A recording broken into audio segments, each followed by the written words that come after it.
우리 말씀 찾아보겠습니다. 마태복음 14장 22절부터 33절까지입니다. 마태복음 14장. 자, 우리 한 목소리로 함께 읽겠습니다. 예수께서 즉시 제자들을 재촉하사 자기가 무리를 보내는 동안에 배를 타고 앞서 건너편으로 가게 하시고 무리를 보내신 후에 기도하러 따로 산에 올라가시니라. 저물매 거기 혼자 계시더니 배가 이미 육지에서 술이나 떠나서 바람이 거스림으로 물결로 말미암아 고난을 당하더라. 밤 사경에 예수께서 바다 위를 걸어서 제자들에게 오시니 제자들이 그가 바다 위로 걸어오심을 보고 놀라 유령이라 하며 무서워하여 소리 지르거늘 예수께서 즉시 이르시되 안심하라 나니 두려워 말라. 베드로가 대답하여 이르되 주여 만일 주님이시거든 나를 명하사 물 위로 오라 하소서 하니 오라 하시니 베드로가 배에서 내려 물 위로 걸어서 예수께로 가되 바람을 보고 무서워 빠져가는지라 소리질러 이르되 주여 나를 구원하소서 하니 예수께서 즉시 손을 내밀어 그를 붙잡으시며 이르시되 믿음이 적은 자여 왜 의심하였느냐 하시고 배에 함께 오르매 바람이 그치는지라 배에 있는 사람들이 예수께 절하며 이르되 진실로 하나님의 아들이소이다 하더라. 아멘. 추석 명절 좋은 시간 다 지났죠? 여러분 시간이 빨리 가는 거죠, 그죠? 놀면 이상한 시간이 더 빨리 가는 것 같아요. 우리 옆에 분과 인사하겠습니다. 주님이 당신과 함께 하십니다. 오늘도 주님 우리와 함께 한 줄 믿으시길 바랍니다. 오늘 본문에 보면 주님과 함께 했던 제자들이 오늘 풍랑을 만나서 몹시 고통스러워하는 죽을 지경에 이르는 장면들이 나옵니다. 자, 오늘 말씀 시작하기 전에 여러분의 질문하겠습니다. 예수를 믿으면 말씀에 순종하며 살아가면 고생하는 일이 있을까요? 없을까요? 정말 믿음으로 산다면, 순종하며 산다면 고난을 받아야 된 고난의 일이 있어야 정상입니까? 없는 게 정상입니까? 있는 게 정상입니까? 맞습니까? 교회 다니면서 그렇게 열심히 기도하고 그렇게 열심히 예배하고 교회 봉사하고 그렇게 하는데 집안에 문제가 생겨서 뭐 폭삭 망하거나 질병이 걸리거나 하면 사람들은 뭐라고 말합니까? 여러분 좀 그냥 대답하기를 당연히 있어야 된다고 말하는데 뭐라고 말해요? 뭔가 문제가 있으니까, 뭔가 잘못했으니까. 그렇게 기도했는데 왜 그런 일이 있어? 교회 가서 그렇게 열심히 봉사했는데 예배 드렸는데 그렇게 믿음으로 산다 했는데 저런 일이 생기다니. 예수 믿으면 잘 해야 된다고 말합니다. 그런데 여러분이 대답하듯이 예수 믿어도 뭐가 있어요? 고난이 있어요? 없어요? 있어요. 그런데 우리는 한편으로 그걸 잘 인정하지 않습니다. 예수를 따르는데도 고난을 당할 수 있다. 좀 자존심이 상한 것 같아요, 그죠? 정말 하나님이 나의 능력자이시고 나의 아버지시라면 아버지가 자녀가 고통하는 일이 생기지 않도록 하시려고 모든 걸 다 준비하시는 분이 바로 부모님인데 그 부모에 대한 하나님을 믿음에도 불구하고 또 하라는 대로 했음에도 불구하고 내가 그런 일을 당하다니 그러면서 신앙을 잃어버리는, 믿음을 잃어버리는 분들이 얼마나 많은 줄 모릅니다. 어떤 권사님은 병이 걸렸는데 그분이 교회에다 얘기를 안 하는 겁니다. 그게 왜 했냐 하니까 사람들이 알면 하나님께 영광이 안 된다고. 내가 그렇게 새벽에 와서 기도하고 했었는데 권사인 내가 질병이 걸려서 그러면 사람들이 들으면 하나님의 영광이 안 된다고 말할 수가 없다는 겁니다. 그분 생각이 그렇듯이 우리 또 그런 생각이 같지 않습니까? 내가 믿음으로 살면 하나님이 이 문제를 해결할 것이다. 그래서 그 해결함을 통하여 많은 사람에게 하나님의 계심을 보여줘야 된다라고 생각합니다. 그런데 오늘 본문을 통해서 보면 고난을 순종하며 살아도 예수님을 믿고 살아도 예수님 가까이 있었음에도 불구하고 그럼에도 불구하고 풍랑이 일어서 고난당하는 일들이 오늘 누구에게 있었어요? 제자들에게 있었다라는 겁니다. 그래서 사람들은 우리의 기도 제목이 이렇습니다. 하나님, 내가 하나님 잘 믿을 테니까요. 우리의 기도가 그렇죠. 하나님 잘 믿을 테니까요. 내 앞날에 아무 염려 없이 무슨 일이 생기지 않고 잘 평안하게 살게 해주십시오. 우리 가정이 하나님 문제가 생기지 않고 평안하게 잘 살아갈 수 있는 가정이 되게 해달라고. 우리 자녀들이 앞으로 살아갈 때에 어려움 만나지 않고 좋은 일이 생겨서 그거 영광 돌리며 살아갈 수 있게 해달라고 기도하지 않습니까? 대부분 우리 기도가 그런 기도이죠, 그죠? 그런 기도입니다. 그리고 어떤 분들은 이렇게도 이야기합니다. 하나님, 내가 예배 잘 드릴 테니까 평안하게 살게 해달라고. 하나님, 내가 헌금 많이 할 테니까 부자로서 돈 걱정 안 하고 살아갈 수 있도록 하나님 나를 부자 되게 해달라고 기도합니다. 그래서 어떤 목사님들은 이것을 가지고 강조하기도 합니다. 경제적인 문제가 생기지 않도록 하려면 하나님 옆에 헌금을 해야 된다. 어떤 일을 자녀들이 잘 되게 하려면 자녀의 이름으로 작정해서 헌금을 하면 된다라고 이야기합니다. 11조를 하면 하나님이 부유하게 살도록 하실 것이다. 근데 11조가 아니 10의 2, 10의 3 이것이 많으면 많을수록 효과가 더 좋다라고 강조하는 분도 있습니다. 여러분, 이런 것은요, 누가 하는 짓이냐면 깡패가 하는 거죠. 깡패가 보호비 명목으로 돈을 받고 그 사람을 지켜주는 거죠. 근데 우리 하나님은 깡패예요, 아니에요? 아닙니다. 그것 받아서 지키는 그런 깡패 짓을 하는 분이 아닙니다. 만일 그런 태도로 헌금 생활을 한다면 그 헌금 생활에 헌금하는 태도가 잘못된 겁니다. 헌금의 의미를 잘못 생각하고 하는 겁니다. 하나님 이거 드릴 테니까 그 대가로 우리 집을 지켜주세요. 나를 보호해 주세요. 그런 차원의 헌금 생활이 아니다라는 겁니다. 오늘 본문에 보면 제자들이 주님의 말씀을 따라서 배를 타고 건너가다가 고생하는 모습을 나타납니다. 근데 이 본문에 나온 이야기 바로 전에 우리가 안 읽었는데 그 앞부분에 보면 무슨 일이 있었냐면 우리가 잘 알고 있는 오병이어의 기적이 그 전날 낮에부터 해서 저녁 때까지 있었던 이야기입니다. 아이의 도시락인 보리떡 5개와 물고기 2마리로 장정만 남자만 5,000명이 먹고도 나머지가 12바구니를 남는 놀라운 기적을 경험한 시간이 바로 앞에 있었던 일들입니다. 고난받기 바로 전날 낮에부터 저녁 때까지 그때까지 있었던 일이 바로 그겁니다. 그런 가운데에 이 놀라운 일을 경험한 것은 아마 제자들에게 평생 기억에 남는 그런 벅찬 감동이었을 겁니다. 근데 시간이 잠시 지난 다음에 바로 이 풍랑을 만나 고통하고 있는 제자들의 모습을 봅니다. 이게 바로 우리 인생입니다. 우리 인생을 살면서, 우리의 삶을 살면서 여러분이 지금 순탄한 삶을 살고 있다고 괜찮다고 하면서 하나님 없이도 살아갈 만한 돈이 있고 하나님 없어도 괜찮은 건강함이 있고 우리 자녀들이 잘 되고 있어서 여러분 평안하게 살고 있는 것 때문에 안심하고 있지는 않습니까? 그렇다고 여러분 자만하지 마십시오. 제자들이 금방 풍랑을 만난 것처럼 여러분 삶 가운데도 어려운 때가 반드시 있게 마련입니다.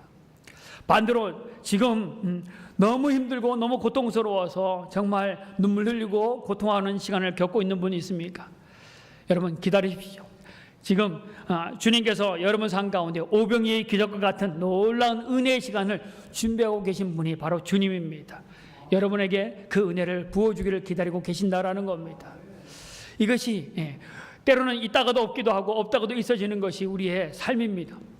그런데 이 본문에 나오듯이 제자들이 지금 고난당하는 이유가 뭐냐? 이 고난당하는 그 원인을 제공한 분이 누구냐라고 하면 우리 22절에 뭐라고 합니까? 22절 같이 한번 읽어볼까요? 자, 시작. 예수께서 즉시 제자들을 재촉하사 자기가 우리를 보내는 건너편으로 가게 하시고 예수께서 제자들에게 빨리 정리해서 오병이 기적의 자리에서 빨리 재촉해서 건너편으로 건너가라고 배를 타라고 한 그 말을 그거를 명령한 분이 누구냐면 예수님이에요. 풍랑을 만나는 그 길 가운데로 가라고 하신 분이 누구예요? 예수님이라는 거죠. 고난의 원인을 제공한 분은 바로 주님이다라는 겁니다. 고통의 원인을, 고난의 원인을 제공하신 분이 예수님인데, 여러분, 아까도 얘기했지만 예수 믿으면 고난이 없어야 되는 거 아닙니까? 근데 정작 고난의 길로 가라고 하신 분이 바로 우리를 주님이 오늘 이 말씀을 하셨다는 겁니다. 자, 예수님께서 풍랑에 있는 일거치는 것을 몰라서 글로 보낸 걸까요? 주님은 그렇지 않잖아요. 다 아시는 분이잖아요. 그런데도 풍랑을 만나서 고생하는 그 길로 주님이 빨리 계속해서 보내셨다는 겁니다. 만일에 제자들이 그 풍랑에 이른 바다로 들어가지 않고, 명령을 따라서 바다로 들어가지 않고 오늘 예수님이 빨리 짐을 정리해서 건너편으로 가라, 배를 타라고 명령하지 않았다면 오늘 오병이의 기적이 있는 그 자리에서 제자들은 아주 박수를 받으면서 그러한 예수님의 제자라는 것에 자부심을 가지고 그 남아있는 그 도시락 오병이어의 기적에 남은 바구니를 먹으면서 그 밤을 아주 즐겁게 지냈을 겁니다. 근데 주님께서 빨리 건너편으로 가라라고 주님께서 보내신 겁니다. 자, 24절 한번 볼까요? 같이 시작. 배가 이미 묵지에서 떠나서 수리를 바람이 거스름으로 물결로 말미암아 고난을 당하더라. 예수님이 말씀한 대로 건너가다가 지금 풍랑을 만난 거예요. 건너가다가 풍랑을 만났어요. 그러면 우리가 한번 생각해 봐야 됩니다. 예수 믿으면, 예수 말씀에 순종하며 살아가면, 말씀대로 살아가면 정말 풍랑을 만나는 것이 맞는가? 고난 당하면 내가 예수 잘 믿으면서도 고난 당해도 괜찮은 건가? 이게 살아도 되는 건가? 여러분 대답을 뭐라 그랬어요? 여러분 대답은 뭐예요? 여러분 예수 잘 믿다가 순종하다가 여러분 고난 당하는 건 이거 뭐예요? 절대 있어서는 안 될 일입니까? 이거 누가 하라고 한 거예요? 주님이 하라 한 거예요. 그죠? 그러면 있을 수 있어요? 없어요? 있어요. 여러분 고난을 절대 없어서는 안 되는 일이 아닙니다. 예수 믿어도 고난이 있어요. 예수 믿어도 질병이 있습니다. 예수 믿어도 여러분의 삶 가운데 문제가 생길 수 있습니다. 예, 주님의 명령이라면 말씀대로 순종하며 나아가면서도 그런 일이 있을 수 있다라는 것을 인정하시길 바랍니다. 그래서 예수 믿으면 고난이 없다가 아니에요. 예수 믿어도 고난은 있습니다. 그래서 오늘 본문에 보면 그 일들을 행하신 분이 바로 주님인데 오늘 그 상황 가운데서 내가 순종의 길을 가고 있면서도 이 고난을 받았다. 제자들도 고난 받고 있습니다. 순종하면서 고난을 받았다는 거죠. 자, 근데 이 고난을 받고 있는데 이 고난이 얼마큼 시작됐냐면 풍랑을 만나서 예수님 말씀대로 가다가 풍랑을 만났으면 어휴 내가 얘기했는 대로 가다가 쟤들이 풍랑을 만났구나 하고 주님이 어떻게요? 빨리 오셔서 풍랑을 잔잔케 하고 제자들을 구해주는 것이 맞죠? 그죠? 여러분이 말했어요. 근데 내가 실수로 말했구나. 그러면 자녀들이 어려움하면 어떻게 해야 돼요? 내가 책임질게. 빨리 내가 고쳐주는 게 정상이잖아요. 그죠? 근데 자 성경은 주님이 찾아온 시간이 몇 시라고 말해요? 사경. 여러분 사경을 헤맨다는 건 죽음과 그 사경인데 여기 사는 그 시간장으로 사경이거든요. 이 사경은 새벽 3시에서 6시 사이가 사경이에요. 사경. 그러니까 제자들이 배를 타고 건너가라, 물 건너가라 하고 배를 태운 시간이 저물때라고 하거든요. 저물때. 그러니까 저녁 6시 정도 이후를 저물때라고 하거든요. 해가 진 시간부터. 그러니까 배를 타고 가면서 한 2시간이나 3시간 지났다고 한다면 9시부터 받았다고 하면 고난이 9시 전후로 받았다고 한다면 새벽 3시가 되어지면 6시간 정도 제자들이 풍랑 때문에 고난을 받고 있다라는 겁니다. 6시간 동안 고난받고 있는데 주님이 어떻게 해요? 그때까지 나타나지 않겠다. 그때까지 오셔서 해결하지 않고 계신 분이 바로 주님입니다. 근데 주님이 이것을 몰라서 그런 것이 아니라 마가복음 6장에 보면 이렇게 말합니다. 바람이 거스림으로 제자들이 힘겹게 노젓는 것을 보신지라 라고 말합니다. 고난받고 있는 제자들, 힘들어하고 있는 여러분과 저를 주님이 어떻게 하세요? 보고 계셨다는 거죠. 아까 말했어요. 예수님은 제자들을 배 태워 보내고 예수님도 어떻게 해요? 거기서 벗어나서 어디 가셨어요? 산에 가서 기도하셨어요. 근데 그 기도의 자리에서 고난받고 있는 제자들을 보고 계셨어요. 이 쟤들이 고난받고 있구나, 풍랑 때문에 힘들어하고 있구나 라는 것을 주님은 보고 알고 계셨다는 거죠. 그런데도 주님이 언제까지 기다렸다고요? 사경 때까지, 새벽 3시 때까지도 주님은 그 고난받는 모습을 그대로 보고 계셨다는 겁니다. 여러분, 주님 말씀대로 순종했으면 빨리, 고난받고 있으면 빨리 오셔서 야, 미안하다 얘들아, 고생 많았다, 내가 빨리 풍랑을 잔잔케 하고 내가 너희를 빨리 들어서 육지로 가도록 해줄게 라고 하는 것이 정상인데, 주님이 고통받고 있는 제자들을 보면서도 주님이 빨리 오셔서 해결하는 것이 아니라 주님은 그 모습을 보고 계셨다라고 성경은 그대로 본다면 그렇게 말씀하고 있는 겁니다. 여러분이 힘들고 어려울 때 믿음대로 살려고 하고 말씀대로 살려고 하고 그래도 예배하고 기도하면서 말씀대로 살려고 할 때도 그럼에도 불구하고 여러분의 삶이 고난이 빨리 끝나지 않고 믿으면서 살고 기도하면서 하나님 해결하려고 부드럽게 짓고 있는데도 불구하고 하나님이 너가 힘든 거 알고 있다. 그러면서도 주님이 어떻게 한다고요? 해결해 주지 않고 풍랑 가운데 휩쓸려서 힘들어하고 있는 제자들 모습을 보듯이 여러분의 삶들 가운데 주님이 보고 계시는, 침묵하고 계시는 시간들이 있는 때가 있다라는 겁니다. 그때를 못 이기면, 그때를 이해하지 못하면 어떻게 돼요? 주님이 없는가 보다. 내 기도가 응답되지 않는 거 보니까 내가 기도를 잘못했는가 보다. 예배 나가도 소용이 없구나. 믿음대로 살아도 소용이 없구나 라고 말하고 신앙을 포기하는 일들이 생기는 경우를 봅니다. 그런데 주님이 뭐하고 있어요? 그냥 보고 계시는 거예요. 보고 계시는 거예요. 주님이 왜 보고만 계실까요? 능력 없어서 보고 계시는 걸까요? 능력 없는 분이 아니잖아요. 그죠? 주님은 다 계획이 있으신 분이에요. 전지전능하신 분, 모든 것을 아시고 모든 것을 할 수 있는 분임에도 불구하고 내 사랑하는 제자들이, 사랑하는 우리 하늘교회, 정원교회 모든 성도들이 힘들어하는 것을 알고 계심에도 불구하고 주님께서 기다리고 계시다는 것은 주님의 때와 주님의 방법이 있기 때문인 것을 믿으시길 바랍니다. 주님께서 오늘 우리가 두 가지를 생각해 봐야 됩니다. 믿는 자로 순종하며 살다가도 고난을 당하는 것이 맞는가? 그리고 주님은 나의 고난과 모든 것을 아심에도 불구하고 왜 주님은 나를 돕지 않는가? 이것 때문에 문제가 생기기도 하고 이것을 극복하면 승리하는 삶이 우리 가운데 있습니다. 이 질문을 이것 고민하면서 여러분 많은 고민을, 여러분 스스로도 고민될 때가 있을 겁니다. 그렇게 기도했고 그렇게 순종하고 살아가려고 힘을 쓰는데도 이 일들이 당하고 이 일들이 빨리 해결되지 않을 때 우린 많이 고민합니다. 정말 계속 신앙생활 하는 게 맞는가? 빨리 다른 사람의 도움을 구하고 세상 방법을 동원해서라도 이 문제를 해야 될 거 아닌가라고 고민할지 모릅니다. 그런데 여기는 분명한 하나님의 관점, 하나님의 계획, 하나님의 뜻이 있다는 겁니다. 자, 이것을 다른 말로 하면 하나님의 방법과 하나님의 계획이 있습니다. 다른 말로 하면 하나님의 관점이 있다는 겁니다. 이 관점 차이거든요. 나의 관점과 하나님의 관점이 틀립니다. 제자들의 관점과 예수님의 관점이 틀리다는 겁니다. 관점이라는 것은 어떤 사건을 볼 때에 이것을 바라보는 형태, 그걸 대하는 태도, 그것을 바라보는 방향, 이런 것들을 볼 때 그 관점이라 하거든요. 하나님의 관점이 틀려요. 우리하고는 틀립니다. 예수님의 관점이 우리하고 틀리다는 겁니다.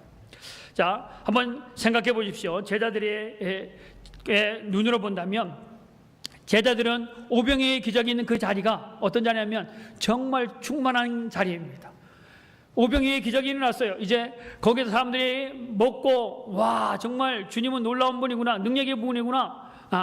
제자들이 볼 때는 오병이의 기적의 자리는 대박입니다. 대박. 이야, 대박이다. 왜냐하면 지금까지는 예수님과 함께 제자들이 찾아다니면서 사람들에게 복음을 전했어요. 그죠? 근데 이 일들이 있고 난 다음에는 사람이 어떻게 해요? 놀라운 일을 행하신 주님 앞에 사람들이 그냥 막 저절로 모여드는 겁니다. 그러니까 쫓아다니지 않아도 돼요. 가만히 있어도 돼요. 그리고 한번 먹어본 사람들은, 한번 그것을 경험한 사람들은 이제는 주님이 말씀하시면 믿을 거예요. 그죠? 그러니까 와, 이거 오병이의 기적은 제자들이 봤을 땐 대박이다 라고 했을 겁니다. 근데 예수님은 뭐라고 말하냐면 여기에 가만히 두면 안 된다는 거죠. 이 오병이의 기적의 자리에 가만히 두면 사람들이 예수님을 뭐라고? 임금 삼으려고 한다고 하죠. 그죠? 그래서 주님은 그 모습을 보고 주님은 그 자리를 피하시는 겁니다. 근데 제자들은 뭐예요? 거기에 들떠서 거기에 있는 것이 아니라 거기에 있으면 능력의 자리를 경험하면 그것만 보려고 합니다. 기적만 보려고 합니다. 제자들이 전해야 될 것, 해야 할 일은 거기에 능력의 자리에 앉아 있는 것이 아닙니다.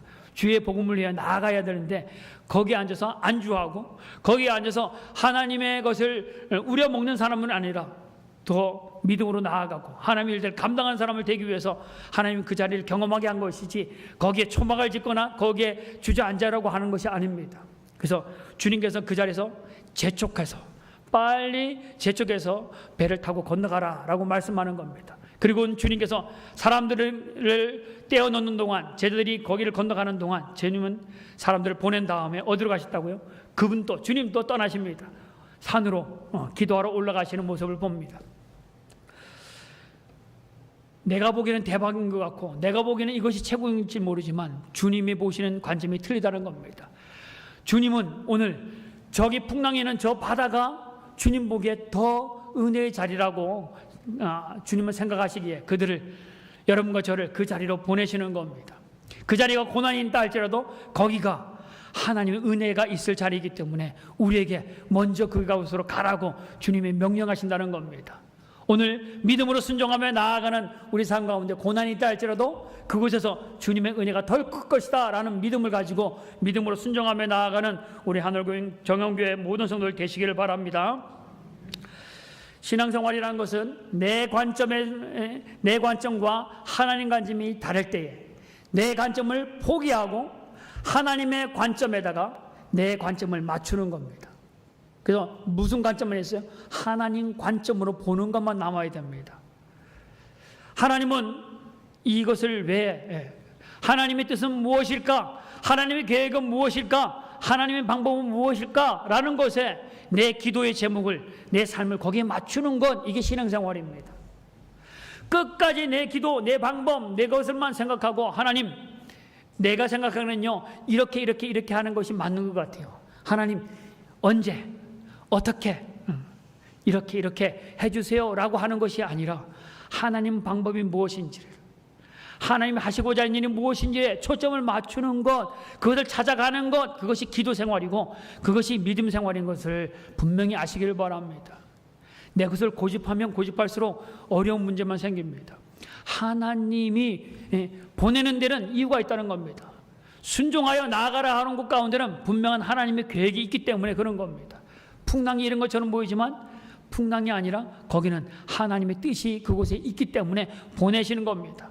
그래서 여러분이 고난당하면 하나님의 뜻에 여러분의 계획을, 여러분의 뜻을, 하나님의 뜻을 찾는 일, 거기에 여러분 삶을 내어 던지는 일들에 힘쓰는 여러분과 저가 되어지기를 바랍니다.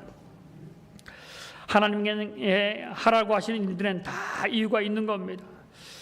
하나님의 말씀에 순종했음을 불구하고 당하는 고난이 있다면 그 고난 속에 하나님의 은혜가 있다. 자, 한번 우리 본문에 들어가서 한번 생각해 보시길 바랍니다. 제자들이 지금 배 타고 가다가 풍랑을 만났어요. 풍랑을 만났습니다. 갑자기 구름이 몰려옵니다. 그리고 바람이 거세집니다. 그래서 물결이 막 넘치면서 그 배가 제자들이 탔던 그 배가 막 울렁울렁 거리다가 막 뒤집어질 지경에 이릅니다. 그때에 그 모습을 보자마자 주님이 달려와서 와, 야 너희들 고생했다. 바로 달려오셨다면 아마 제자들은 이렇게 생각했을 겁니다. 왜냐하면 제자들은요 대부분 제자들이 어릴 때부터 갈릴리 호수에서 살았던 사람들입니다. 호수에서 어부로 살았던 사람들입니다. 그러니까 이 호수의 풍랑을 한두 번 만나보신 것이 아니에요.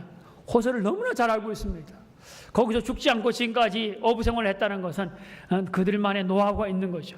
그래서 제자들이 힘들어할 때 주님께서 바로 달려와서 그 문제를 해결하려고 달려오셨다면 제자들은 그랬을 겁니다. 아마 100% 그랬을 거라 생각되십니다. 주님 괜찮아요. 기다리세요. 우리가 다 할 수 있어요. 이 정도 파도는요 아무 문제가 없습니다. 이 정도 파도일 때는 돛은 이렇게 방향을 잡으면 되고요. 노는 이렇게 저어가면요. 이 정도는 충분히 피해갈 수 있습니다. 걱정하지 마세요. 주님까지 할 필요가 있습니까? 우리는 어부고요. 그래도 주님은 목수 출신 아닙니까? 바다에 대해서는 우리가 더 잘 아는데 그냥 저기 앉아 쉬십시오라고 아마 제자들이 얘기했을 겁니다. 그런데 주님이 어떻게 해요? 언제 오셨다고요? 풍랑 일자마자 힘들어할 때마자 오시는 것이 아니고 아유 좀 힘들다 할 때 오시는 것이 아니고 밤 사경에 오셨다는 겁니다. 이 사경은 상징적인 의미입니다. 제자들의 방법, 제자들의 생각, 제자들의 경험, 제자들이 갖고 있는 모든 것을 동원해서 이길 수 있는 그 한계를 벗어나는 시간. 내 힘으로는 안 되는구나. 내가 바다에서 평생 살았지만 내 능력으로는 이것을 감당할 수 없구나라고 생각되는 그때, 자기의 모든 것이 안 된다고 포기하는 그 순간이 밤 사경이라는 겁니다. 이 사경을 만나서야 안 되는구나, 주님이 계셔야겠구나 라고 생각하는 그때 내 방법을 포기하고 주님을 바라보게 만드는 그 사경의 시간이 돼서야 주님이 오셨다라는 것을 기억하시길 바랍니다. 여러분이 간절히 기도하지 않는 이유는 뭐예요? 이 정도는 나도 할 수 있어. 주님 없이도 이 정도쯤이야. 이 정도는 그냥 내가 참고 내가 좀 하면 돼. 내가 좀 힘들게 일하면 돼. 내가 좀 힘들지만 내가 좀 갖고 있던 것 갖고 하면 돼.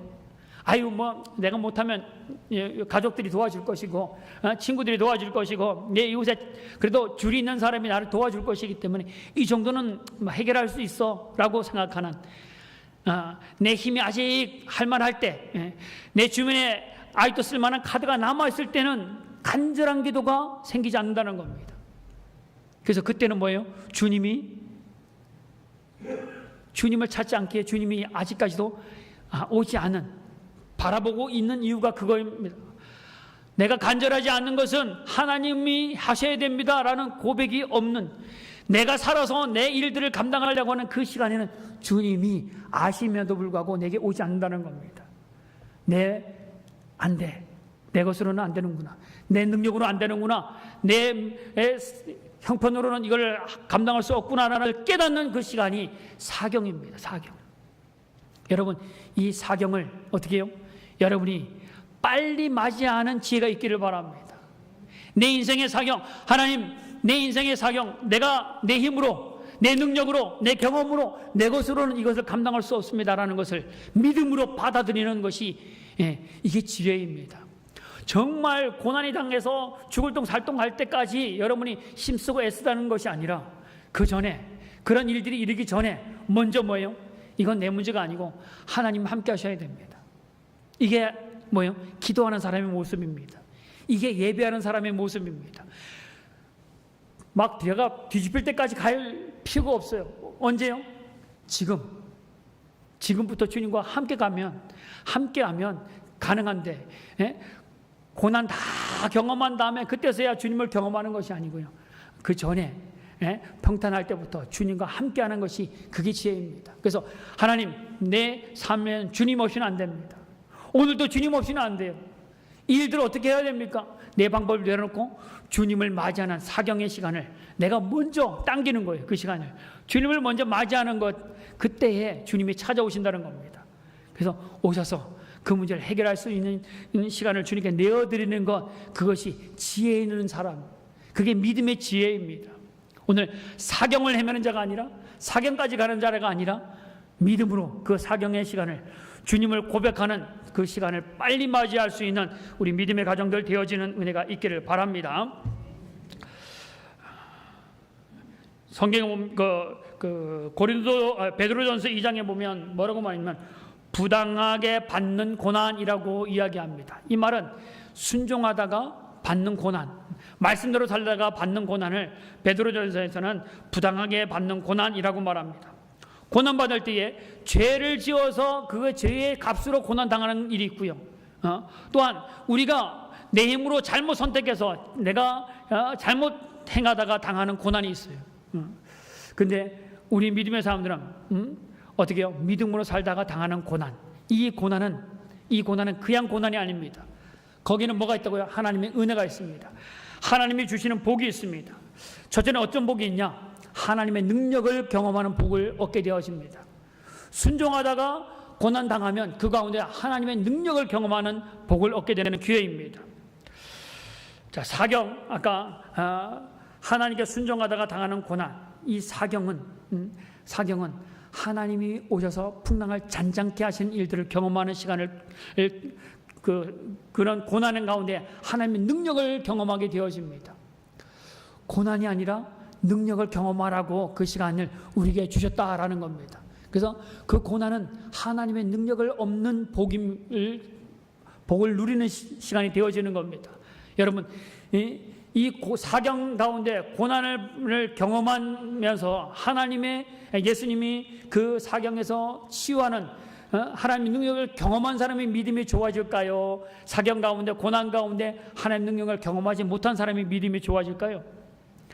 고난을 경험하면, 고난 가운데 절실하게 주님을 의지하면서 주님의 도움을 구하고 주님의 은혜를 받은 사람은 더 믿음이 성장하는 것을 봅니다.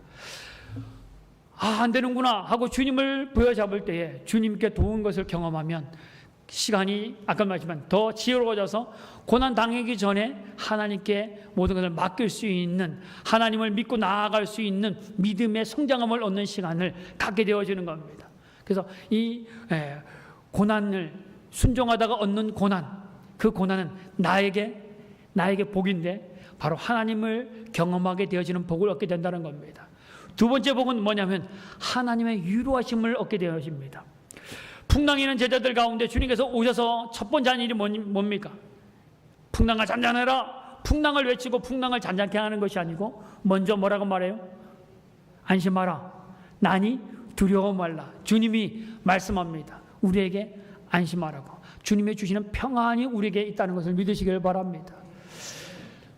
우리가 고난을 당하면서 힘든 게 뭐냐면, 이 고난이 힘든 것도 있지만 이 고난을 받으면서 내가 하나님부터 버림받은 건 아닌가, 내가 믿는 사람들로부터 내가 버림받은 건 아닌가라고 하는 그것이 우리를 더 힘들게 합니다. 주님이 버린 것이 아니고 우리와 함께 한다는 걸 믿으면, 고난 가운데 함께 한다는 걸 믿으면, 아까도 말했지만 이 고난은 내가 하나님을 경험하는, 하나님의 놀라운 것을 경험하는 일이 될 것이다. 이 베드로는, 우리가 뒷부분에 읽었지만 베드로는 이 고난 가운데서 뭘 얻어요? 무리를 걷는 은혜를 누리잖아요.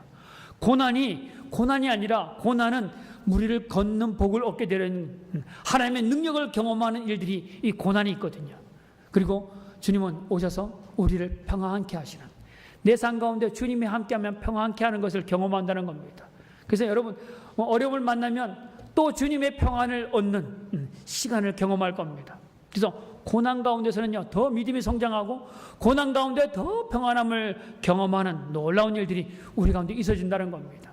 그래서 오늘 여러분에게 그 비결이 있는데, 내가 당하는 고난이 이게 하나님으로부터 오는 고난인지 아닌지를 알 수 있는 방법이 뭐냐면, 내가 어려움을 당할 때 이 고난 가운데서 주님의 위로하심이 있으면, 주님의 위로하심의 소리를 듣는다면 그것은 하나님의 허락하시는 고난입니다. 그런데 내가 죄를 범하고 내가 허탄한 일을 하다가 당하는 고난을 당하면 자꾸 뭐예요? 이 죄가 자꾸 머릿속에 스칩니다. 죄에 대한 고난으로 인해서 내 머릿속에 자꾸 이 고통만 느껴지지, 하나님 위로하시면 느껴지지 않고 자꾸 죄의 것이 떠올라지고 죄에 대해서 자꾸 걸음을 내딛는 일이 있다면 그거는 죄로부터 오는, 범죄함으로부터 오는 그런 거라는 겁니다. 그래서 여러분이 믿음으로 살다가 고난당하면 주님이 여러분을 분명히 위로하시고 거기서 주님을 경험하게 하신 놀라운 은혜로 여러분을 초대하실 겁니다. 오늘 말씀을 마무리하겠습니다. 믿는 자라 할지라도 고난은 있다 없다? 있습니다. 그러면 이 고난 가운데서 어떻게 해야 돼요? 주님을 인정하는 겁니다. 그 시간이 내가 생각하는 관점에 지금 당장 빨리 오세요, 지금 이 방법을 해주세요, 내가 나를 주관하는 시간이 아니라 이 시간을 빨리 포기하고 주님 나와 함께 하십시오, 주님 도와주세요, 주님을 바라보는 그 사경의 시간을 빨리 받아들이면 네 인생 가운데 하나님의 능력을 경험할 것이고 하나님의 위로하심을 경험할 것입니다. 오늘 이 고난의 기간이 길어서 사경까지 나아가는 기간을 길게 걸어가는 자가 아니라 빨리 주님을 인정하고 빨리 꿇어 엎드림을 통하여 주님의 은혜를 크게 맛볼 수 있는 우리 하늘정원교회 모든 성도들이 되기를 주님으로 축복합니다. 우리 한번 기도하겠습니다. 기도할 때 하나님, 내 생각, 내 방법, 내 뜻이 아니라 하나님 방법으로 하나님의 시간대에 그 일들을 이루신 줄 믿습니다. 하나님, 내 눈물을, 내 고난을, 내 고통을 주님께서 아시는 분, 주님께서 나를 위해서 하나님의 시간을 준비한 줄 믿습니다. 오늘도 믿음으로 이 고난 가운데 승리하게 하옵소서. 믿음으로 하나님의 말씀을 따르다가 하나님의 은혜를 맛보는 그런 사람 되어지기를 원합니다. 그런 마음으로 주여 한번 외치고 우리 주님께 우리의 삶을 맡겨드리겠습니다. 함께 기도합니다. 주님 아버지, 오늘도 우리의 하늘정국의 모든 성도들 가운데에 하나님 믿음의 거룩한 삶이 있기를 원합니다. 하나님 고난 가운데, 하나님 순종의 삶들 가운데 고난이 있을 때에 하나님 이것 때문에 하나님을 향한 믿음을 잃어버린 자가 아니라 이 고난 가운데 역사실 하나님을 바라볼 수 있는 믿음의 자들 되어지기를 원합니다. 이 고난이 우리를 믿음의 자리로 세우시를 하나님 놀라운 계획임을 알고 하나님 그 마음, 그 말씀에 순종하며 오늘도 믿음으로 나아가는 우리 하늘정원교회 성도들 되게 하여 주옵소서. 하나님의 방법이 있고 하나님의 시간이 있다는 것을 알고 하나님을 바라보며 이 시간을 맡길 수 있는 자 되어지기를 원합니다. 하나님 사경에까지 헤매는 자가 아니라 하나님 이 시간 이후부터 하나님께 내 삶을 맡기고 하나님과 동행함을 통하여 하나님의 역사를 바라보는 하나님의 은혜 가운데 거하는 자들 되어지기를 원합니다. 하나님 고난이 아닌 하나님의 복의 시간, 하나님을 경험하는 시간, 하나님의 위로의 시간이 있다는 것을 알게 하여 주옵소서. 하나님 오늘도 주님께 내 삶을 맡겨드립니다. 주님은 나의 주이시요 나의 모든 삶을 주관하시는 분이십니다. 하나님 주님의 그 시간이 내게 가장 좋은 시간이며 주님의 방법이 가장 좋은 방법인 걸 알고 하나님께 맡겨드립니다. 하나님 우리 가운데 하나님의 거룩한 뜻을 행하여 주옵소서. 하나님이 일하심을 믿습니다. 하나님 오늘도 우리 가운데 역사하시는 주님을 믿습니다. 하나님 오늘도 고통하고 있는 하늘정원교회 성도들 삶들 가운데 하나님 역사하여 주옵시고 하나님 은혜로 채워주시옵소서. 하나님을 고백할 수 있는 하나님 믿음의 간증을 낳는 오늘 하늘정원교회 모든 전도를 될 수 있도록 하나님 인도하여 주시옵소서. 우리 계속적으로 기도하겠습니다. 여러분이 전도하고 있는 우리 태신자를 위해서 기도하시길 바랍니다. 하나님 그 영혼을 하나님 주님 구원하여 주옵소서. 하나님 주님의 말씀을 따라서 그들에게 증거할 때에 하나님 그들 속에 하나님 말씀을 받아주고 나와 구원받는 일이 있도록 해달라고, 우리 전도하는 영혼들을 하나님 구원해달라고 우리 다시 한번 기도하며 나아가겠습니다. 함께 기도합니다. 하나님 아버지여, 우리를 먼저 구원하신 이유가 바로 한 영혼을 구원하라고, 하나님 또한 우리와 같은 하나님 죄인된 자들을 구원하라고 우리에게 부른 줄 압니다. 하나님 오늘 구원받은 자로서 하나님의 말씀을 순종하여 하나님 한 영혼을 향하여 기도하고 그 영혼을 향하여 하나님의 복음을 증거하기를 원합니다. 하나님 내가 입술로는 하나님 감당할 수 없습니다. 하나님 아버지 내 언면으로는 감당할 수 없습니다. 그러나 주님 말씀에 순종하여 나아갑니다. 하나님 그를 사랑으로 섬기고 하나님 그에게 하나님 말씀을 증거하고 나아갈 때에 하나님 그 영혼 가운데 역사하실 분이 하나님인 줄 믿습니다. 하나님 아버지 그 고통 가운데 있는 죄악 가운데 있는 자를 하나님 버려두지 마시고 하나님 오늘도 구원의 은혜가 하나님 나를 통하여 우리 하나님 정원교회 성도들을 통하여 하나님 증거되게 하여 주옵시고 하나님 그들이 주께 돌아와 함께 구원의 은혜의 예배에 참석하며 하나님 구원의 은혜 가운데서 하나님 이룰 수 있는 복된 자가 될 수 있도록 인도하여 주옵소서. 하늘 정원교회가 하나님 그런 믿음의 자들이 날마다 더해지는, 구원받는 자가 날마다 더해지는 하나님 풍성한 예배가 있는 아름답고 복된 교회가 될 수 있도록 하나님 인도하여 주시옵소서. 우리 계속적으로 기도할 때 우리 자녀들을 위해서 기도하시기를 바랍니다. 우리 교회 가운데 자라고 있는 우리 청소년들이 하나님 믿음 가운데 자라고 하나님 거룩한 일꾼으로 자랄 수 있도록 해달라고, 우리 자녀들을 하나님의 거룩한 도구로 사용해달라고 우리 주여 한번 외치고 기도하며 나가겠습니다.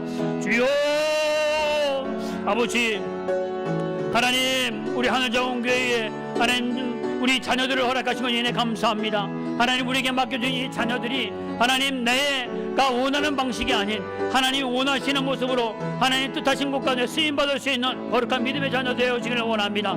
하나님 이 나라가 믿음의 지도자를 필요로 합니다. 하나님 이 땅이 하나님의 거룩한 백성들의 하나님 일꾼이 안에 세워지는 자리가 되어지기를 원합니다. 하나님 이곳에 자라고 있는 우리 학생들이 자녀들이 바로 그러한 믿음의 일꾼으로 세워지기를 원합니다. 하나님 아버지 그들을 믿음으로 길러낼 수 있는 자들에게 하여 주옵시고 하나님 아버지 그들에게 믿음을 전수할 수 있는 아름답고 복된 우리 믿음의 일꾼들 되어질 수 있도록 하나님도 하여 주옵소서. 하나님 그들이 감당하고 있는 학업 위에도 함께 하여 주옵소서. 그들이 하나님 몸담고 있는 직장에도 주님께 함께 하여 주옵소서. 하나님 준비될 때에 하나님 잘 준비되어져서 하나님께 쓰임받을 게 부족하지 않도록 하나님 그들을 교육시키시고 하나님 그들을 인도하여 주시옵소서. 하나님 그들에게 좋은 거룩한 만남들 도락하여 주옵시고 아름다운 가정을 꾸릴 수 있도록 하여 주옵시고 그 가정을 통하여 더 복의 자전이 날마다 더할 수 있는 은혜도 허락하여 주시옵소서. 주께 감사와 영광을 돌려드립니다. 감사합니다. 아멘. 우리 함께 찬양하겠습니다. 430장입니다. 430장 우리 찬양하겠습니다.